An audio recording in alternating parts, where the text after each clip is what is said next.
bawat isa titindig, haharap sa harapan ng Allah, lilitisin. At ang bawat kamay at dila, mata, paa, magsasalita. Kulluhum yatakallamun. Lima shahidtum alayna.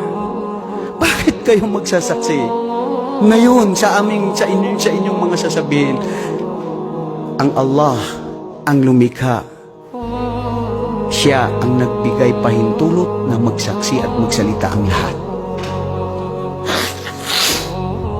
Hindi mapigilan ng dila magsasaksi na ito ay naging marites noon dito sa mundo. Ang mata magsasaksi. Ang mata mo magsasaksi at magsasalita yan na, ya Allah, pinapanood ko ang mga Islamic lectures.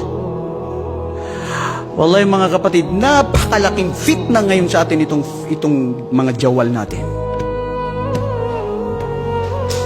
Gusto mo maghanap ng mga Islamic lectures, gusto mo maghanap ng Quran para maramdaman mo ang tamis ng tibay ng pananampalataya sa Allah subhanahu wa ta'ala, dumarating si fitna, iba-ibang lumalabas.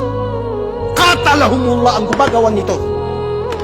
Na mayroon pang ibang mga kamusliman na nagpapalaganap ng lahat ng mga kamalian at lahat mga kasalanan. Ipinapakita ang kanilang mga aura. Ipinapakita nila ang kanilang mga kasalanan na ginagawa. Mga walang hiya. Laysa lahum muru'ah. Balhum adal. Sobra pa sa mga hayop. Pinapakita ang kasalanan. Samantala ang hadith ng propeta sallallahu alaihi wasallam na sinabi niya, min asrarin nas, ang pinakamasamang tao ay ang kasalanan niya na walang hiya na ginagawa sa madlang people na ipinapakita. Paano ka papatawarin ng Allah? Itinago na niya, tinakpan niya ang baho mo at kasalanan mo na hindi malaman ng mga tao. Kinabukasan pinapakita mo ang kasalanan mo na ginawa mo, bro. Sister! Ya Allah, a'udhu billah.